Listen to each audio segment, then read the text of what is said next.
Hi friends, ഇന്നത്തെ വീഡിയോയിൽ supplier advance എങ്ങനെ ആഡ് ചെയ്യാം എന്നുള്ളതാണ്. റീറ്റെയിൽ ഡാഡി സോഫ്റ്റ്വെയറിൽ എങ്ങനെ സപ്ലയർ അഡ്വാൻസ് ആഡ് ചെയ്യാം. അപ്പോൾ അതിനായിട്ട് ഫസ്റ്റ് ഒന്ന് ട്രാൻസാക്ഷൻ ഓപ്ഷനിൽ ക്ലിക്ക് ചെയ്യുക. ട്രാൻസാക്ഷൻ ജേണൽ വൗച്ചർ സെലക്ട് ചെയ്യുക. സപ്ലയർ അഡ്വാൻസ് ആയതുകൊണ്ട് ഇവിടെ സപ്ലയറിനെ സെലക്ട് ചെയ്യുക. നമ്മൾ സപ്ലയറിൻ്റെ നെയിം സെലക്ട് ചെയ്യുക. എത്ര രൂപയാണോ സപ്ലയർക്ക് അഡ്വാൻസ് കൊടുക്കുന്നത് അഡ്വാൻസ് എമൗണ്ട് ഇവിടെ ആഡ് ചെയ്ത് കൊടുക്കുക. ബാങ്ക് ത്രൂ ആണോ ക്യാഷ് ത്രൂ ആണോ കൊടുത്ത് പേയ്മെൻറ്റ് സെലക്ട് ചെയ്യുക. സേവ് കൊടുക്കുക.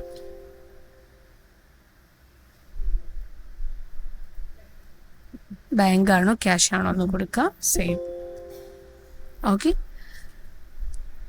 പാർവതി ആണ് നമ്മളുടെ സപ്ലയർ.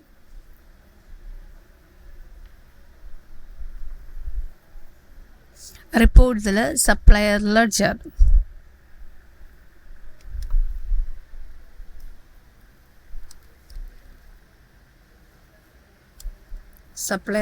സെലക്ട് ചെയ്യുക. സപ്ലയർ ലെഡ്ജർ ഇതിൽ സപ്ലയറിനെ സെലക്ട് ചെയ്യുക. New report. ഓക്കെ, ഇപ്പോൾ ഇതിൽ കണ്ടോ 8,000 രൂപ നമ്മൾ സപ്ലയർ പേയ്മെൻറ്റ് കൊടുത്തതായിട്ടുണ്ട്. റിമൈനിങ് ക്ലോസിംഗ് ബാലൻസ് ആണ് കാണിക്കുന്നത്. സോ സപ്ലൈയുടെ അഡ്വാൻസ് എങ്ങനെയാണ് കൊടുക്കുന്നത്? ആദ്യം തന്നെ ട്രാൻസാക്ഷൻ്റെ അകത്ത് പോവുക. ട്രാൻസാക്ഷൻ്റെ അകത്ത് journal voucher. Okay, thank you for watching this video. Thank you.